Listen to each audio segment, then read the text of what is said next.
All right, good evening, everyone, and thank you so much for attending our presentation tonight as part of the Sustainability Speakers Series. My name is Mark Klapach-Mathias, and I'm here representing two of the groups coordinating the event tonight, including the University of Wisconsin River Falls Sustainability Office and Hope for Earth.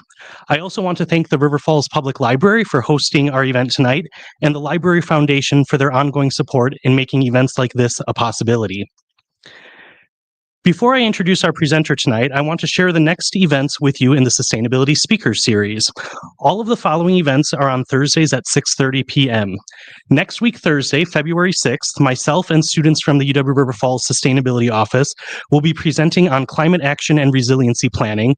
That one will be in person only. The first half hour or so will be us presenting, and then the second portion of it will all be interactive displays around the room where you can read and provide feedback and your thoughts on what we should focus on going forward as a community. The next event in the series after that is on March 6th. That one is Forager Chef Alan Burgo, and that one will be back to both in-person and virtual. Without further ado, I would like to introduce tonight's presenter.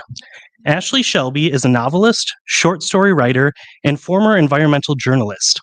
Her debut novel, South Pole Station, was a New York Times editor's pick, a Shelf Awareness Book of the Year, and winner of the Luskow Prize in Fiction. Her eco-horror novelette, Muri, was nominated for a Hugo and the Shirley Jackson Award. Ashley's original reporting on the Exxon Valdez litigation was published in The Nation and republished in news outlets around the world. She is also the author of Red River Rising, The Anatomy of a Flood and the Survival of an American City, a work of narrative journalism about the Grand Forks floods of 1997. Her most recent book is a collection of short climate fiction stories titled Honeymoons in Temporary Locations. Here's Ashley.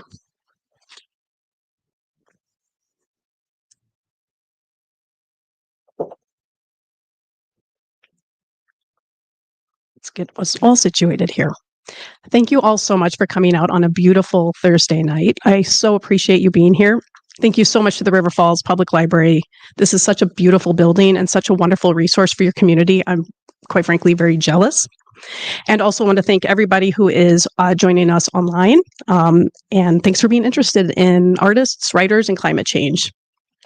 So I'm going to talk a little bit about climate fiction, how art and climate change interact. The process of writing this book is somebody who cares deeply about climate change and is processing a ton of emotions, like I'm sure all of you are, about our changing world and our future. And also, I would love to make it more of a conversation without, as I said, without the creepy AI art. But I do want to show you one even weirder AI illustration here in a second. But these are the things I want to kind of touch on. And then I'll just read a little bit from my stories. We'll try not to drone on and on. So I don't know even why. I'm probably because I'm going to talk a little bit about my first book, South Pole Station. But a few years ago, I'm a skeptic of AI arts, creativity, etc. I could do a whole speech on that. But I told my son, I said, I'm going to put in the summary of my book, and I'm going to ask it to do a cover. And so South Pole Station is set in 2003, 2004. It is about the South Pole Station, Amundsen Scott South Pole Station. It's about a bunch of misfit scientists, construction crew, artists, cooks, foul-mouthed, doctors. It's not this, but that was what it came up with. These polar bears in Antarctica and these polar bear-esque creatures looking at a very Russian-looking train station. And I just thought that's actually a perfect metaphor for how AI can never truly replace human creativity. There's things that it just doesn't understand. And so I'm not going to get on my AI soapbox, but I just thought that was kind of a fun picture to look at. So I don't know how many of you here read climate fiction or know what it is. Great. I have a love-hate relationship with that term. I think that it's kind of an unnecessary label because to me, this is slowly becoming realistic fiction. There's of course speculative treatments of it. My book's one of them. But I think when we put a label on it like that and put it on a different shelf than what we call mainstream fiction, it just becomes harder for us to reach our readers. These are an example, just a handful of examples of climate fiction. that has, either been out recently or, like Octavia Butler's is just kind of a foundation text in the genre, but also in science fiction. So I'm going to talk a little bit about South Pole Station. So I actually did not know that this was climate fiction until the book was published, and I'll kind of explain that. South Pole Station was written during the Obama administration. So I somewhat naively thought it was going to be kind of a post-climate denial novel, because there is a character in the book who is a climate denying scientist who's funded by the federal government to go down and pursue his, theory that, humans do not cause climate change.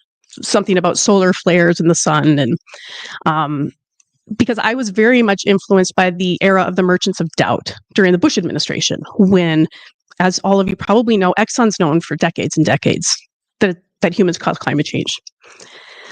So I thought, what a fun thing to do now that we're on the right path. Let's do some like retrospective kind of like poke some fun at people, kind of like skewering what I considered a stupid slice of history featuring stupid, evil people who were ready to let the world burn in order to remain stupid rich. So I was like, oh, that's kind of cool. So 2003, 2004, that's also when my sister actually wintered over at South Pole. So she was kind of a good source for me. So I wrote that book in a time of general optimism for those who were paying attention to the IPCC reports. But I realized after the book was published, obviously in 2017, that it was somewhat of a deranged act. And I will talk a little bit about the Great Derangement. I don't know if anyone's familiar with Amitav Ghosh's book, The Great Derangement. But it's an argument that we're not treating climate change in our art. We're kind of acting like we have an open-eyed engagement with climate change, but we're actually being willfully ignorant about it because it's too much to contemplate. It's what Timothy Morton, the philosopher, calls a hyperobject. A hyperobject is something that human beings cannot conceptualize accurately because it is so big. You're in it, but you're also of it. And that ended up resonating with me as I wrote Honeymoons in Temporary Locations. But back to South Pole Station, when the book was published, every reviewer mentioned the climate change aspect. And many people told me I was so prescient, like, wow, like, how did you know? Like, this is such a timely novel. And I'm thinking, I spent 8 years writing this. Like, I had young kids. I'm also just, I don't want to say bad at writing, but I'm just so undisciplined. I will follow rabbits through the forest and like go down their rabbit hole. And then it's like, oh, well, this is definitely not going to go in the book. There goes 4 days of writing. That praise sort of, it was embarrassing to me. Because I felt like it was instead just evidence of me being kind of a foolish optimist. So when I decided to write my next book, I thought I would write another. I knew I wanted to write about climate change again. I wanted to write about it more directly because, as you know, 2017, 2018, 2019, things were just getting worse and worse, and I was feeling more and more hopeless. And it just had like this knife point to it because my kids were getting older. They were like 8, 9. And I just kept thinking, what can I do? I feel powerless, but it just seems like everything's out of my control. And it just seems like, for people who listen to the scientists, read the science and understand what's at stake, it just felt like we were in a state of collective insanity. And that can really be taxing on a person's mental health. So I was like, I want to write about this. And I thought, okay, well, I'll try to do it in a standard narrative form like South Pole Station. I'll write a novel and we'll make climate change sort of the backdrop and we'll have characters like I did in South Pole Station and we'll come at it like sideways. But every time I tried to do that, I just failed. It was all horrible. I couldn't figure out why. And on top of that, there was something inside me that was like, I'm not passionate about this. And I slowly came to realize that the narrative form itself, the realistic traditional narrative structure was failing me, or I was failing to put it into play here. And I started to realize it's because I can't speak about my sorrow. I can't speak about my grief, my fear, my rage. Writing it in a traditional manner like against the backdrop of a failing marriage. I don't know. It felt false to me because it wasn't what I wanted to say, but I didn't know how to say what I wanted to say. So it was really difficult. And I actually thought for a while, like, maybe I'm not meant to write anymore if I can't fit it into traditional narrative forms. So one day I sat down and I was like, I'm just going to write a satirical piece. It's going to be in the form of a LinkedIn job ad. And this was actually, it was right before South Pole Station got published. This website published it a couple of years later, but LinkedIn thought you might be interested in this post-climate impact job, environmental migrant management, and soil-free solutions. So like, I realize that right now in 2025, that doesn't read as satire. And I have a theory that satire actually may be dead, especially when it comes to talking about climate change. But when I wrote this, and I won't bore you with it because it was very faithful to a LinkedIn job posting. It was very long, but it was speculative and it was ridiculous. And it was about, hey, we got to hire people, to deal with these environmental migrants. And then on top of that, the soil's dead. So we're doing a lot of hydroponics and vertical farming. So we need to find experts for that. Me thinking that this is quite a ways in the future, when I wrote it. But something about that form, which was not a story, I was like, okay, I said something that I wanted to say. I'm not sure exactly how to explain it to anybody, who reads it, but I trust that anybody who read it knew what I was trying to say if they cared about, this issue. So that's sort of how it started. Right, so I just defined the Great Derangement. And I really recommend his book of the same name. So this was the beginning of the Honeymoons and temporary locations. I started looking at other artists' treatment of climate change, where they're not using a traditional narrative form. They're trusting that the person observing the art gets it on a gut level. So for example, this, Politicians Discussing Climate Change by Isaac Cordell. This Banksy piece of art. And this is a pretty famous one. I'll talk about Ursula in a minute. So I decided, I don't need to worry because it's either I don't write again or I just write what I want. I didn't want to think about whether the book was going to get published or not. And I had been trained to think that way because I worked in publishing. I was an acquiring editor for Penguin for 6 years. And I thought, no, everything I write should definitely be with an eye towards publication. But I said, I'm just going to write. I don't care if the form is weird. I don't care if it succeeds or not. But I want to say the thing that I can't put words to and hope that if anybody ends up reading it, it'll resonate with them. Even if we can't talk about it in like the terms that you would with, like a Shirley Jackson story or another story that's a little bit easier to dive into and look at in terms of literary analysis. The other part of it was that I needed to laugh. I needed to laugh at this. I needed to find humor. So the first part of this were Craigslist ads, post-climate impact Craigslist ads. So that was the second piece that I wrote, and that is in this book. Because I knew I wasn't going to survive without looking at the humor of it. And I think we're all totally aware of the incredible importance of humor in dark situations, because that keeps us going. That gives us space. That gives us a space to breathe and to carry the weight. And so I started to really enjoy what I was doing. And it was supposed to, get a laugh, and it was over the top.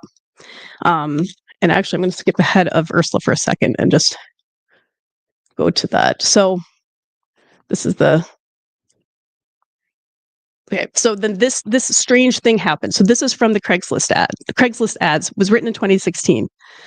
Are you one of the hundreds? It's for a support group for recently displaced millionaires in Newport Beach, California. Are you one of the hundreds of high net worth Newport Beach homeowners whose beachfront properties were recently deemed uninhabitable under the federal Post-Climate Impact Human Resettlement Act? Are you having a hard time adjusting to living full-time in your second or even third home? These changes can be difficult to handle. We invite you to share your stories of displacement in a safe environment with people facing the same struggles as you. In this group, we will talk about how we face our changes in circumstance, examine our anger and helplessness in the midst of unexpected domestic downsizing, speak openly about forced interaction in mixed income society and share strategies for coping with the loss of square footage and ocean views. This is not a drop-in group. Pre-registration is necessary along with a copy of your most recent tax return. This was literally funny 2 months ago, or maybe 1 month ago. Like, it's not funny anymore.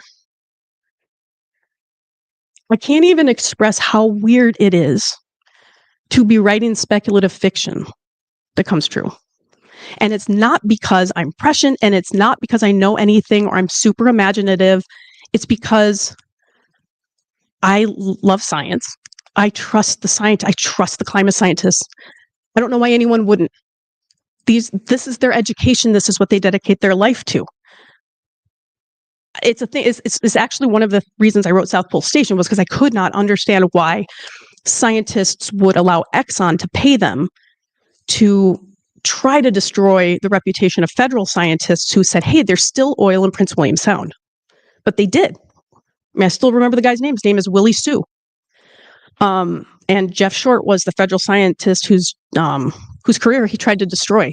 And I actually went up to, as part of the reporting for The Nation, I went up to Cordova, and I went with him on a boat to just a random island in the middle of the Sound. And we jump off, and this guy had years of harassment of these bot scientists telling him, he says there's oil in the Sound. He's lying. His stuff is bad. There's no oil in the Sound still, all these years later. But we got off the boat and we're on this rocky beach, and he had a child's shovel from a beach set. And he literally, I still have the picture. I should have put it on there. He took a spade of sand out and then one more, and crude oil bubbled up right in front of my eyes. And it was at that moment, I mean, I was very young when I reported that. I was in my early 20s. But even then, I was like, this is messed up. Is this the world that we live in? So South Pole Station was a big part of it, was about understanding why a scientist would do this. And so My Scientist in South Pole Station is sponsored by a consortium of fossil fuel executives, etc. But you pay attention to what the climate scientists have been saying. This is not a surprise. This is from a found document in the Honeymoons from a newsletter. It's called Unicorn Investments Newsletter. It was another one when I was writing funny. I'm like, I'm going to write about those guys who put together those investment newsletters, kind of scammy newsletters. And this was a little tidbit from that newsletter. It says, what's next for the home insurance industry? In short, collapse. Are you tied up in these stocks, Jeff? Jeff was the guy who gets this email. If so, your net worth might be as underwater as Miami Beach. With premiums and sea levels rising, this sector is nuclear waste, only more radioactive. And then this is a headline from last year. But I had written that years earlier. Again, not imaginative, not especially observant, just someone who listens to scientists and just extrapolates. This is from the Craigslist. The Craigslist ad. Rants and raves, immigrant tide, Des Moines, Iowa. What exactly is wrong with Midwesterners? You want to destroy yourselves all because you think this country's a melting pot? Stand up like men to the environmental migrant invasions. We don't need Texans in Iowa. So the migrants that people are going to be really upset about are going to be coming from neighboring states. We start seeing Californians buying up parcels in Duluth now. And one of the stories in here, the title story, Honeymoons in Temporary Locations, is about a domestic migrant trip from New York of wealthy people, or at least privileged people, moving from New York to Minneapolis with an eye toward going up to Duluth. And again, that was written in 2018, simply because you just extrapolate if you're listening to the people who know what they're talking about. And that's what makes it kind of scary, but also just so unsettling to be writing speculatively when it turns into the documentary, and embedded in that is, where does humor come into play? Where does satire come into play? Can you write satire anymore? Satire is supposed to exaggerate reality, right? But our reality is so exaggerated right now. So it's kind of like we don't have a footing in reality, if that makes sense, because we're all trying to figure out a world that's changing so fast that we can't process it because we're not built to process change this fast. Let me go back to Ursula now.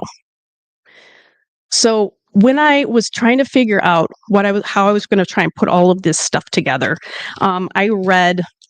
I actually brought the book.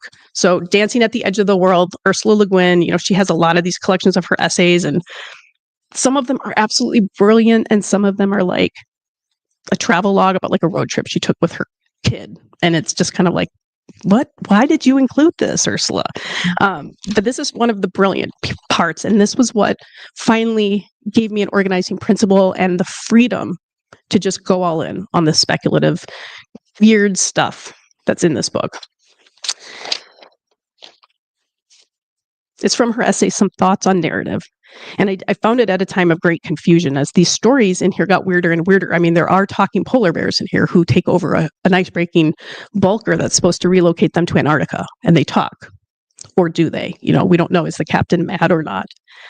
So it was right when I finished that, I was like, do I want to go down this road? Can I actually be effective writing this odd when it's not strictly science fiction or fantasy? I learned later when a professor actually did a paper on that story called Muri, that it's considered eco-horror, which I did not know was a genre. But now I think that's like very cool. I'm very proud that I have an eco-horror story because I was always too afraid to read horror. So Le Guin writes, and she's not speaking about climate change. She's just, who she is. I mean, she's speaking about writing speculatively. She said, "We cannot ask reason to take us across the gulfs of the absurd. Only the imagination can get us out of the bind of the eternal present, inventing, hypothesizing, or pretending, or discovering a way that reason can then follow into the infinity of options.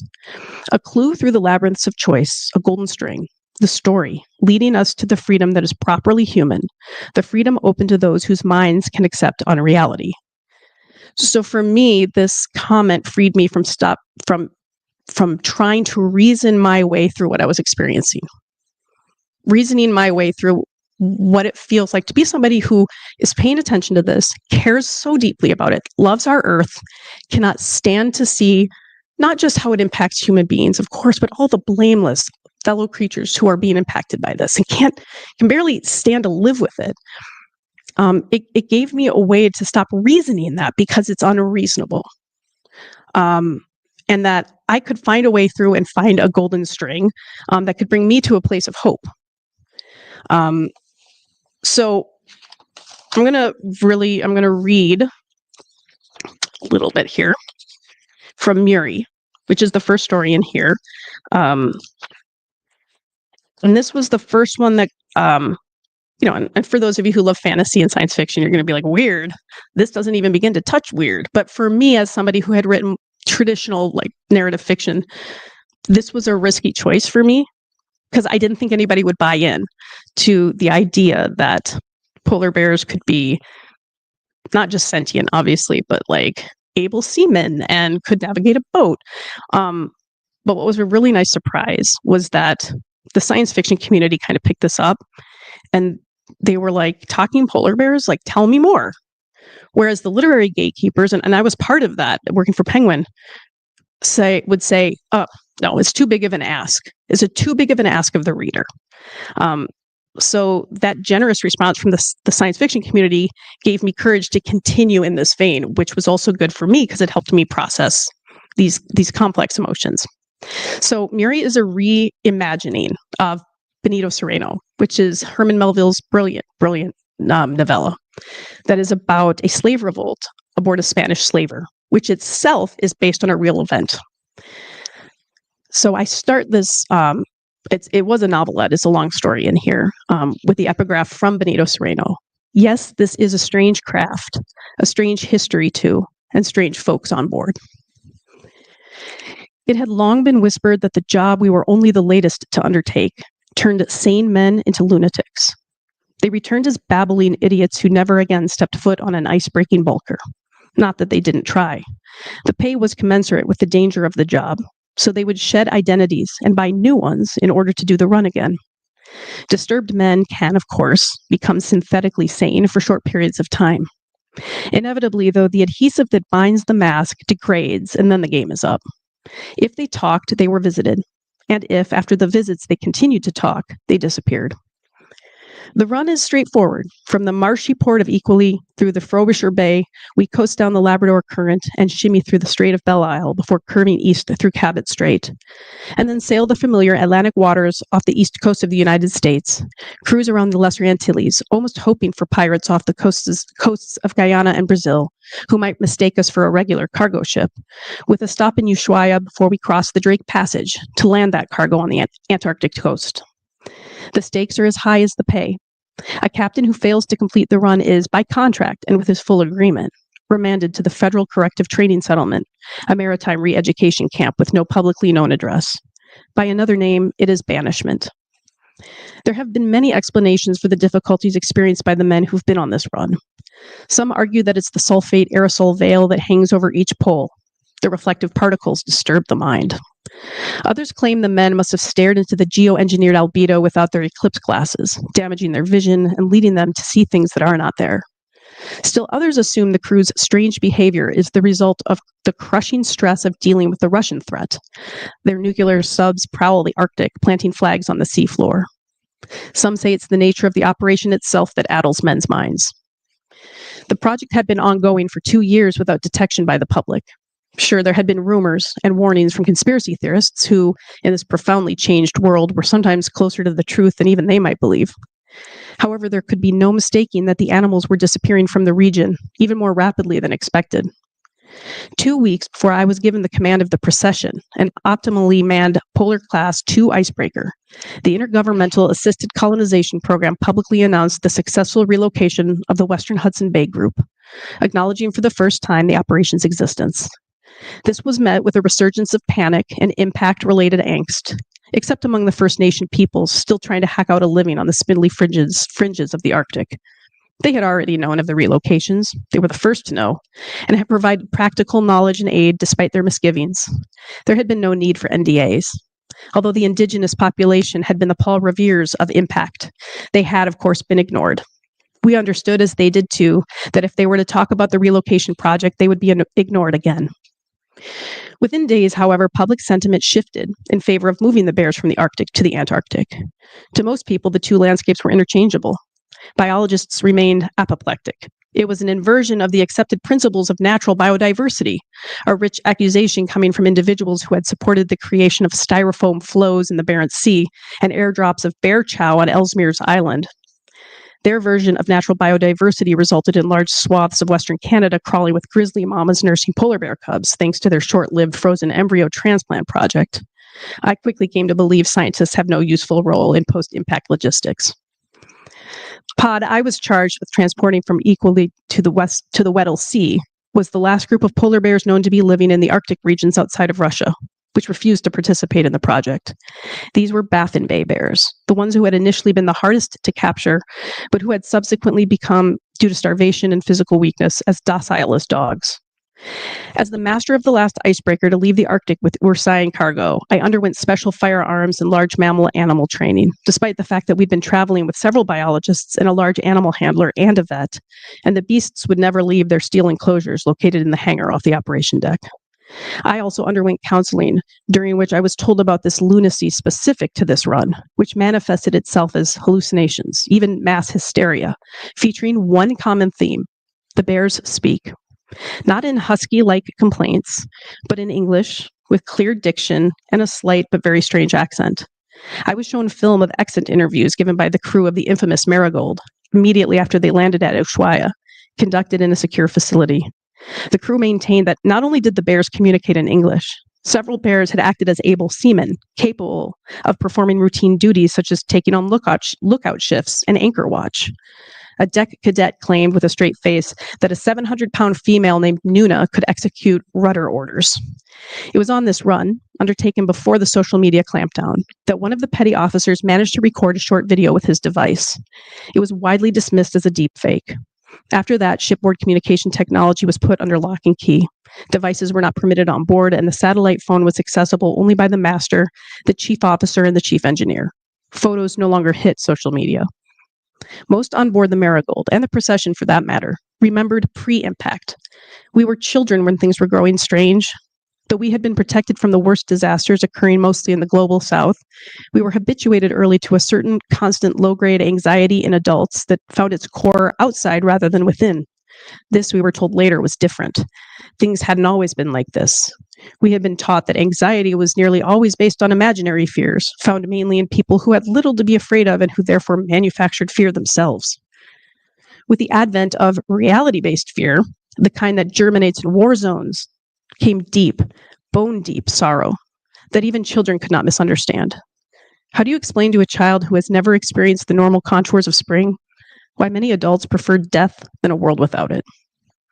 When the old men and women began to die off, there was even less fear, but there was more anger. Sometimes it seemed the anger would overwhelm us all.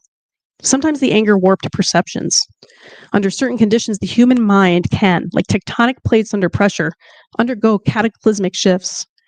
With each slip of the plates and the brutal chafing that results, sanity begins to lose its absolute definition. It's difficult to understand the nature of reality when you stand with one foot in a vanished world and the other in chaos. Shortly after that run, the crew of the Marigold was dispatched on a classified assignment in the Southern Ocean, rumored to be where the re-education camp was located on a nameless island, and they subsequently disappeared. No other crew spoke of talking bears after that, but no crew did the same run twice. I vowed I was not going to become one of the lunatics, the fat wood that would spark a conflagration. I was determined to complete this final run without incident. It was for this reason that I said nothing the first time Yuri spoke to me.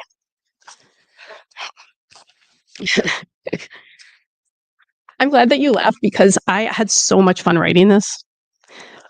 I mean, like, I'm the type of person, things are, oh my gosh, like pulling teeth. But this came easy, partly because the bones were already there. I mean, it's based on Benito Cereno, but also because I was like, you know what, this is in the future, but I'm going to write it like this guy was doing this boat in 1640, like running this boat at 1640. And the styrofoam, flows and the bear chow and the fact that he doesn't trust scientists anymore. And, for me, that was really fun. But at the same time, I remember my aunt, who is very stoic, severe woman. I was so surprised to get this email from her. She said she read Mary, and she said that when she finished it, she was sobbing. And, sometimes when you're writing something and it comes from deep within you, it's a long process. And so you're able to spread that feeling out over a long period of time to the point where at a certain point, now you're on the sentence level and you're just like, okay, how do I say this? How do I make sure I structure this correctly? And you don't really, you still have the emotions here, but you're also an engineer. You're engineering your story to communicate that emotion so that you don't lose touch with the emotion, but you don't feel it in the same way that someone maybe reading it for the first time did. And it had been a long time since I'd read it because, if any of you are writers, you just get really sick of your own stuff. And so you just don't ever want to read it again. But I read it and I was like, yeah, I get it. And I also was, as someone who's a self-loathing writer who hates everything she writes, it's the one thing I said, I did that the way I needed to do it. That's what I wanted to say because I knew it captured how I'd felt. So yeah, I just mentioned Muri because of what Ursula Le Guin said, which said we don't have to reason our way through reality when we're trying to process things that are hard to process. And yeah, I made this because that's also part of my inspiration for Muri. I have a fantasy ever since I read Moby Dick. I'm like, Moby Dick's not the villain. To me, Moby Dick's the hero. First of all, he's based on a real whale, Mocha Dick. And, all these whalers were so surprised. There was this angry whale, it's like we'd been killing whales for so long and he'd been attacked so many times. He was just covered in scars. And these sailors would report that not only would he escape from them, he'd turn around and go after them. And I'm like, yeah, yes, that's right. Why wouldn't he do that? Why wouldn't he do that? And so it was with that in mind that I was like, I wish animals had more agency. I wish that a polar bear could say, nope, turn this ship around. I'm not going to Antarctica. You're going to take me back to the Arctic. I know what's happening, but that's where I want to die. And so this idea actually goes through the book, these stories as well. I mean, there's a girl who can talk to birds or hear birds. There's a boy who basically can hear trees. And it's just something that has really resonated and helped me kind of pinpoint part of, what my anger and my sorrow is, which is that it's not just us, it's animals. It's like they don't know what's going on. They just know things are changing. So that's another reason why, writing Miri was important. So once I started doing all this, I started to just go all in. So these are just like graphics that I made, when I was writing the stories, and these actually refer specifically to stories. The Ersatz Cafe is a menu. That's one of the stories in the book, or one of the found documents.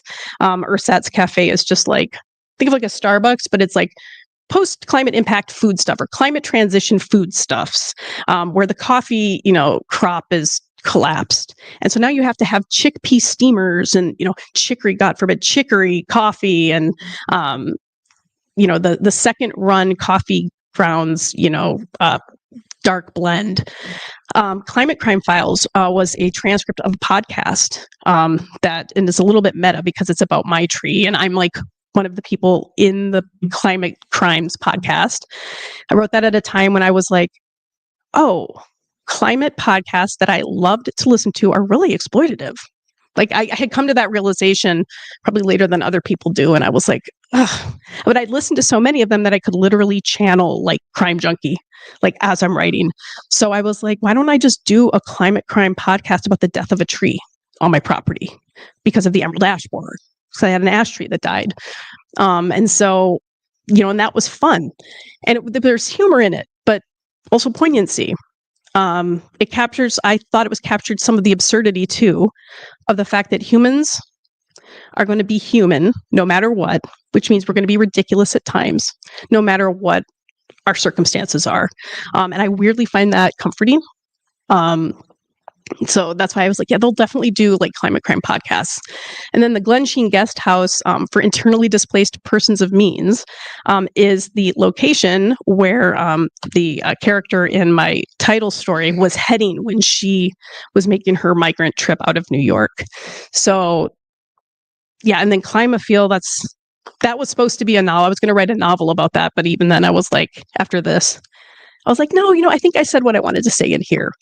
But Climafield is, as much of this book is, in a quiet way, a capitalist critique, because I didn't realize that I felt this way until all the writing started to trend this way. But I knew that no matter what, no matter how bad it gets, somebody's going to be trying to make a buck off of it. And they are. We've already seen it. But Climafield was a drug I invented that's supposed to treat solastalgia. Solastalgia, for those who don't know, is a term coined by environmental philosopher Glenn Albrecht years ago. It's to describe that feeling that I'm sure many of us in this room have felt, which is connected to climate change, which he described as that feeling of homesickness before you've left home. And he put a word to a feeling that I personally didn't know could have a term. And so I took that and ran, because I was like, I'm definitely solastalgic.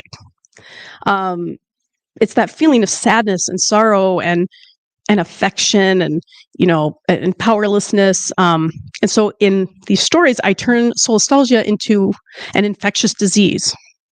It's like a mental health epidemic. It's affecting the labor force. People are sort of dropping out.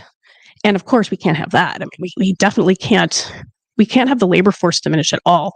So of course, a pharmaceutical company is like, well, we're going to fix this. And so hence Climafield. And the tagline, if you can't read it, is seamless adaptation is possible. And its key attribute is that you just don't really care. It's all good. You go back to where you grew up and you see that, it's been burnt down by a wildfire. You're like, yeah, it's all right. Things change. And I had thought about that a lot, before I wrote this, of like, I wish I didn't care, because this would be a lot easier. And so one of their taglines because in here is it's a marketing brief for Climafuel in my recovered documents section, which again is supposed to be satire, and I really, really hope it stays that way. Let's see. Yeah, at the end of the marketing brief that is supposed to be for internally, internal document only for Vortex drug development team. The suggested slogans for this drug: we can't put the world back together, but we can make it easier to be in the world. You've carried the pain for too long. Let Climafuel shoulder the load. Seamless adaptation is possible with Climafuel. Have you ever wondered what it might feel like not to care? Have you ever wished you didn't have to? So yeah, that's Climafuel's kind of all over the book. It's like just dropped in here and there because these pieces are all supposed to be of a world. Okay, so one other thing I wanted to just talk about was this idea of trying to write climate fiction in a world that's changing this fast. And this is, again, why I'm like, I don't like the term climate fiction, because this is pretty much our world. On the other hand, a lot of climate fiction up until this point, and I'm not saying it's stopped, but has been apocalyptic or dystopian. So, the most famous, of course, is Octavia Butler's Parable of the Sower, which, again, we don't talk about oppression. I mean, now she gets credit for being prescient because, it was written so long ago, but she understood humans. She understood humanity. She understood capitalism, and she absolutely got it right. But a lot of people have told me that they don't read climate fiction because it's depressing. And I don't either sometimes. Like, there's obviously climate fiction I read, but a lot of it I don't, because I'm like, I am already living this 24 hours a day. I don't want any more of that. And that's no hit at all on people who write dystopian or apocalyptic climate fiction, because there is an audience for that. There is an audience for people who do care about climate change, but maybe don't think of it in the same way in terms of, like ranging from like hopeful to hopelessness to hopeful to hopelessness. They're pretty much just across the board like, well, let's see how this person treats this idea as one of many ideas. But I understand that feeling. And so that's why with this book, I made most everything really short. Some of it funny,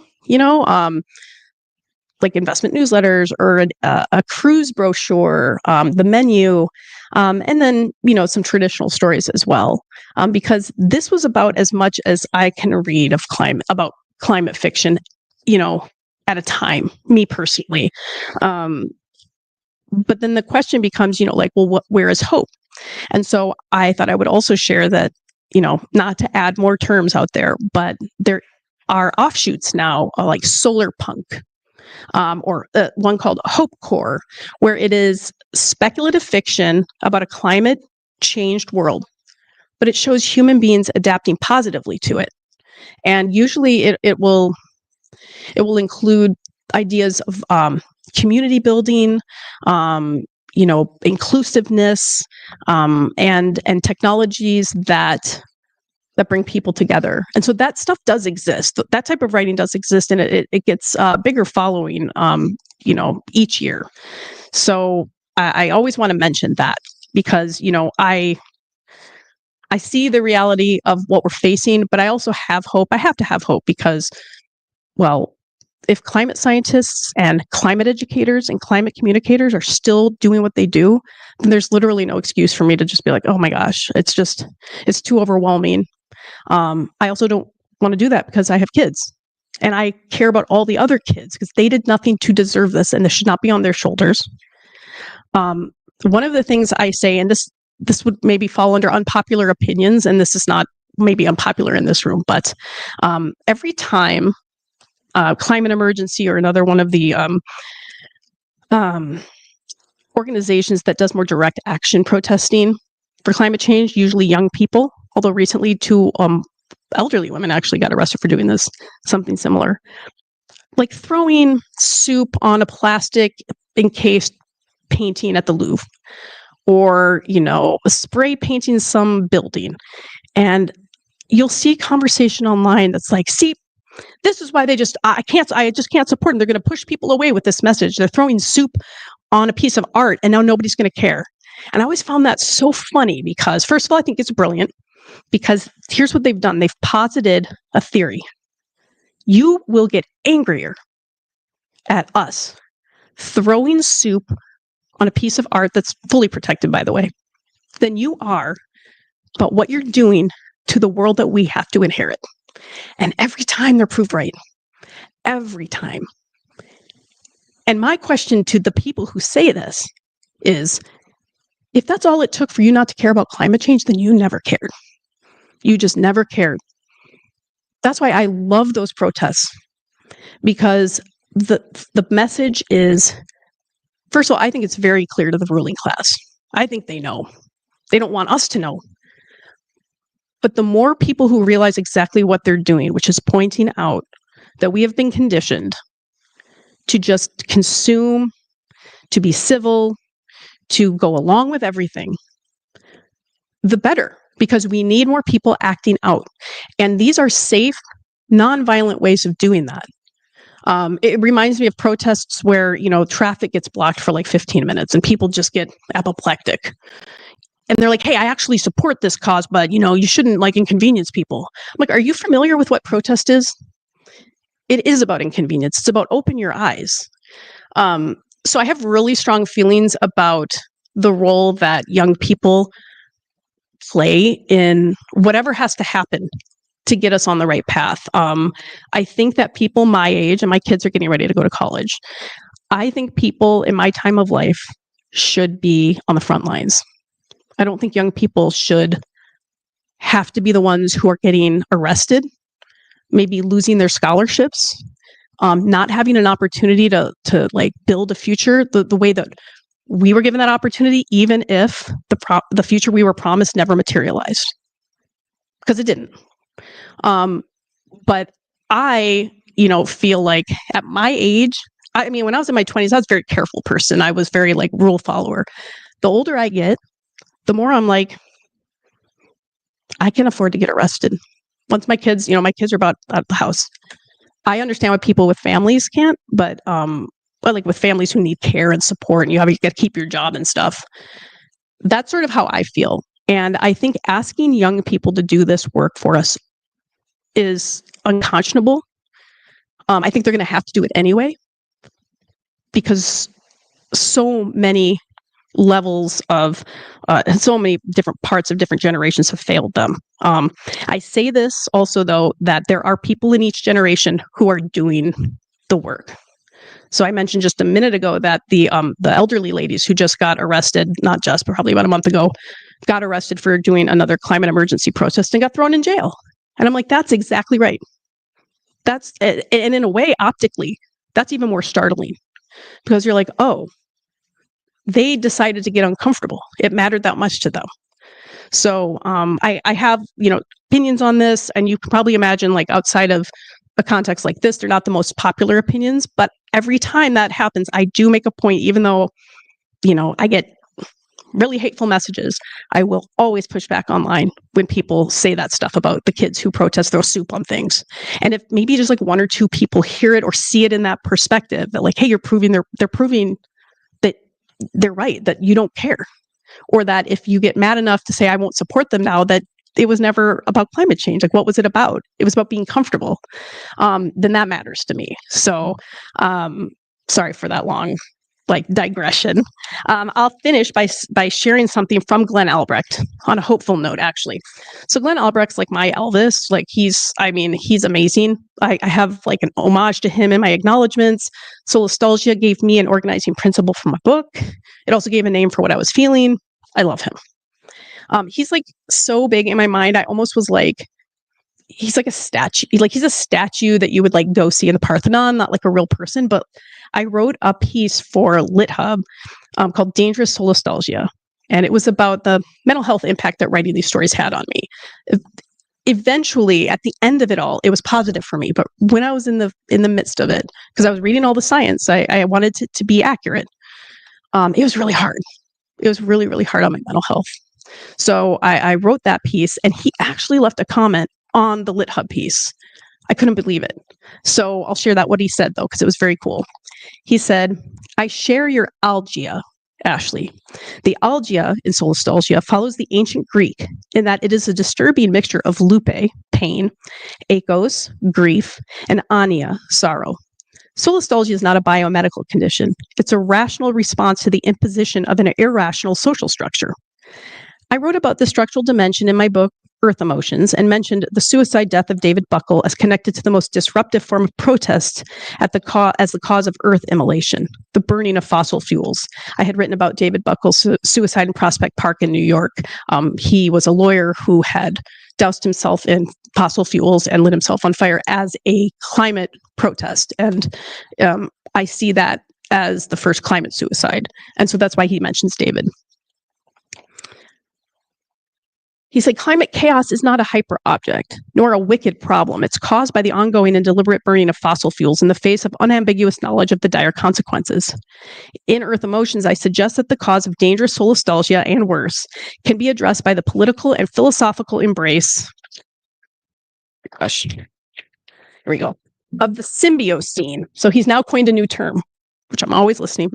The symbiocene, an era based on the reintegration of humans with the rest of extant life on Earth. Now, that is a story that needs to be written.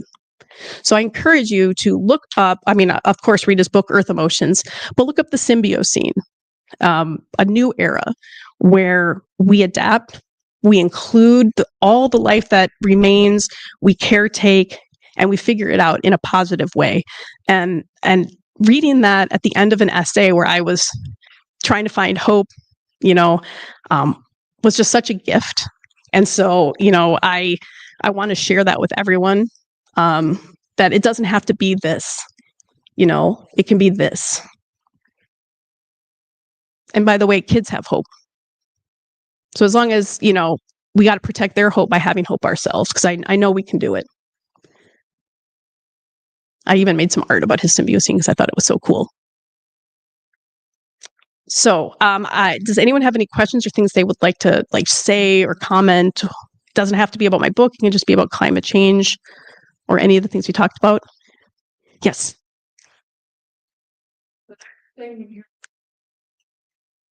Okay, so the question for those at home is, where am I thinking of going from here? So I have found that I really like the idea of re-engineering stories that really speak to me. And the story that's spoken to me the most in my entire life was Bartleby the Scrivener by Herman Melville. He was the first occupying Wall Street since 1853. And so I'm actually writing, and I don't know what if it'll be done or if it'll ever get published, but I'm having fun writing it, which is always the key.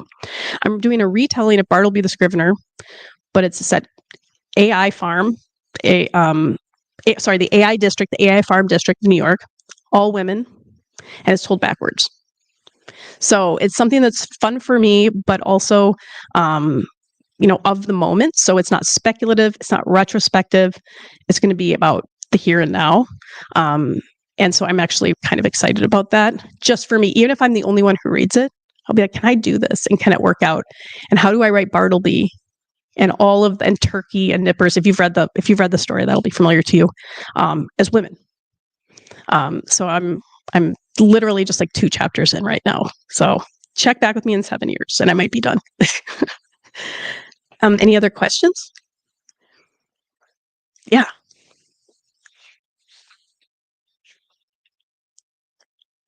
Sure. Okay. The question is, why did I stop doing journalism?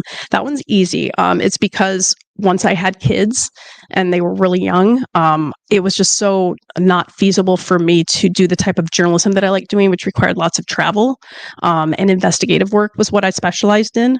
And I didn't want to do like beat reporting or daily stuff. It's just, I had done that in college. It just wasn't for me. It was always the longer form journalism that I liked. And it's incredibly time intensive. And I just didn't have that time because I had 2 little ones. And then I wrote South Pole Station and I was like, okay, I think this is the direction I'm going to go. But I will say that the journalism experience for me has really helped my fiction, even if it means it takes a lot longer for me to write books because I want them to be at least accurate, like South Pole Station has an astrophysicist in it who has first person chapter. And I wanted an astrophysicist to read it and be like, okay, Yeah, that all tracks. I never wanted one to read it and be like, that's so unbelievably wrong. And now I'm completely pulled out of the book. But as you can imagine, someone like me, I'm going to have to spend a really, really long time on like 3 concepts that the guy's going to talk about, like literally a year, for it to sound natural coming out of his mouth. But I'm glad that I do it that way because it makes it more realistic. And then again, with climate change, if you're paying attention and you have a little bit of imagination, you can extrapolate. But only if you're paying attention. Otherwise, it's all just going to be super, super speculative and flying cars and whatnot. So that's why. That's a long-winded answer. Any other questions? There don't have to be. Just wanted to give the opportunity. I love you. You're the best. Yes. Oh my gosh. It depends on what you mean. Like, is it hard being his daughter, like whether or not he was famous? Yes, he's a huge personality. So it's like you walk into a room with him and you are immediately invisible. Um, but on the other hand, he taught me everything I know about journalism because he was an investigative journalist throughout the early to mid 80s. That's what he did first, was investigative work for the I team. And that's the work that I know to this day he's most proud of because it made a difference. And I think that's sort of why I went in that direction of journalism that looked at things that weren't fair. You know, I actually traveled with him to Cordova for that piece for The Nation. I was a tag along. He was actually doing a story for CCO. And I tagged along with them, having somehow landed that Nation story. And that changed absolutely everything about how I looked at life because I was in my early 20s. I think I was 23 years old when I reported that story. And I didn't know what loss was. I didn't know what it meant to lose your livelihood because oil tanker destroyed Prince William Sound. And just listening to people and listening to their stories taught me more than any of the courses I ever took when I got my like MFA in writing. Like it taught me more than absolutely anything was listening to people who had been through some stuff and watching my dad get people to open up because he's obviously an extrovert. I'm a major introvert. I'm okay in rooms with other introverts, by the way, but like interviewing people was very hard on me. And I wrote that book, Red River Rising, about the Grand Forks flood. Again, very young, 23 or 24 when it was published. And the interviewing part was so hard for me because I'm asking people about really difficult and painful experiences because all of these folks either lost their home or the mayor, she was voted out, and a lot of raw feelings still to this day up in Grand Forks. But my dad said to me something that was really helpful. And he said, you have to remember you're feeling awkward when you're asking the questions, but all they want to do is tell you their story. They almost forget you're there. And they're grateful to you at the end because you let them tell the story, because you'd be surprised that people don't have an opportunity to talk about their experiences and their pain very often, because people will be like, okay, I've heard that in their family. I've heard it enough, or I don't want to talk about that anymore. But as a journalist, you sit down and of course you need it for your story, but to them, you're like, tell me more. I would like to hear more about that. So that really, really helped me. It taught me a lot. So it's hard in a way being, his daughter, in that no matter how old I get in this area, I will always be Don Shelby's daughter. He will never be Ashley Shelby's dad. But at the same time, it was really a blessing and a gift because he taught me so much and he led by example. And he really wanted me to be a journalist, like whole hog, like full journalism. That's actually what I got my bachelor degree in. But he was okay when I was like, I don't think it's for me, but I'm going to use all these tools when I write my fiction. And so now he's like, proud guy, like forcing my book onto his friends. I swear to God, like he'll come over with a stack of books like, oh, could you sign this to Michael Mann? I'm like, Dad, please don't send him my book. He's like, no, he's going to want to read it. So, I take that as, a compliment because you're never too old to want your dad's approval. So that's sort of how I feel like he's awesome. Yeah. Anyone else? Yes.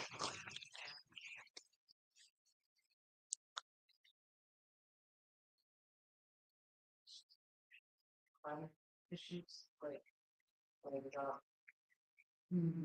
personal vehicles, that sort of thing.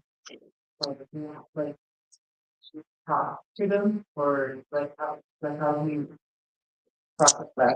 So the question is about when people talk about, non-helpful solutions to climate change, or how they see them as non-helpful, like buying electric vehicles or recycling, or doing these other things.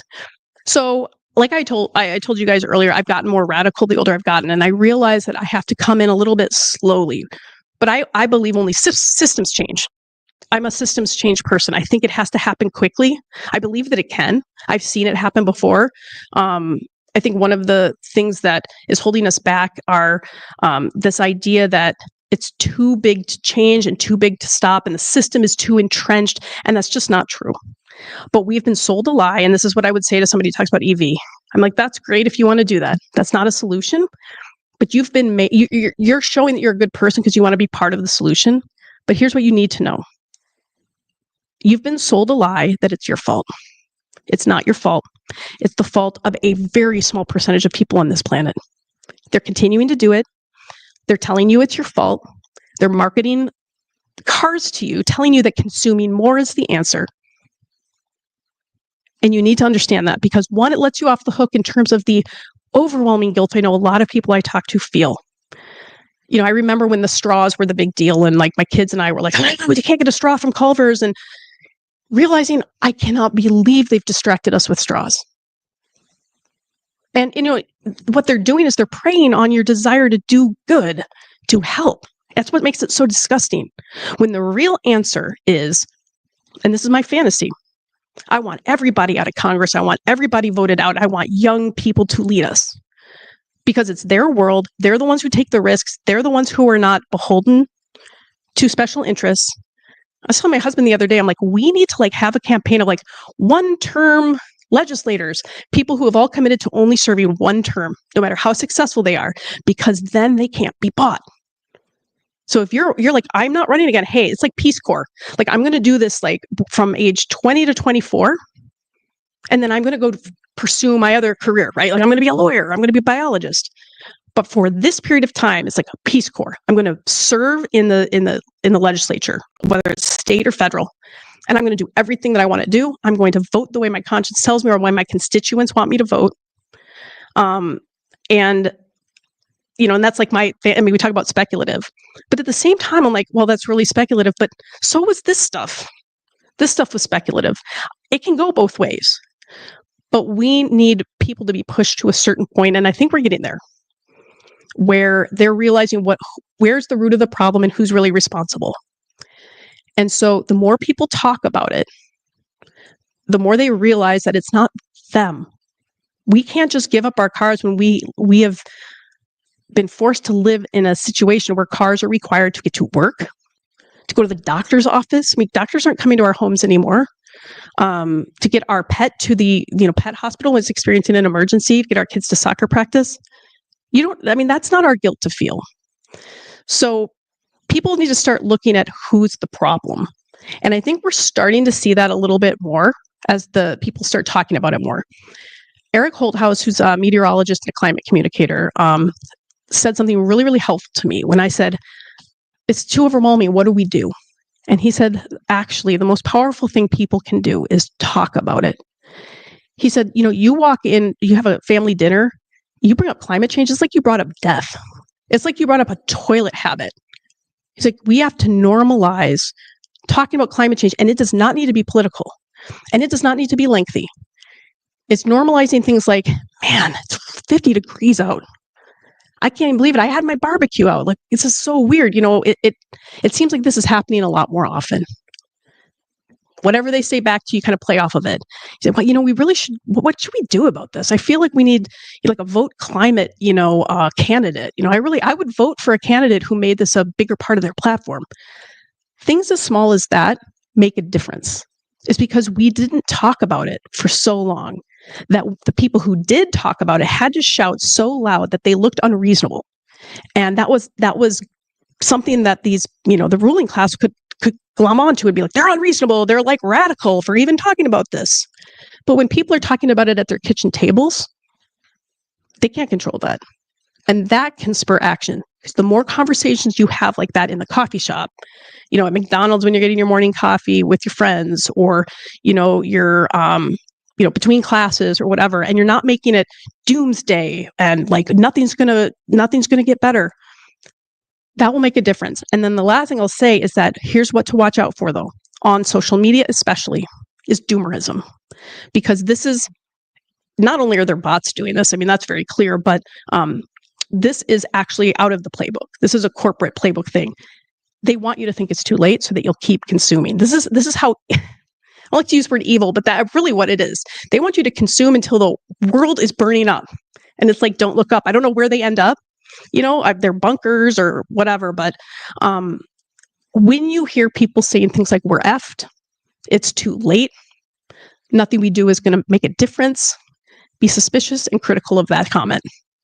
Because first of all, that's not really, humans are inherently a hopeful species.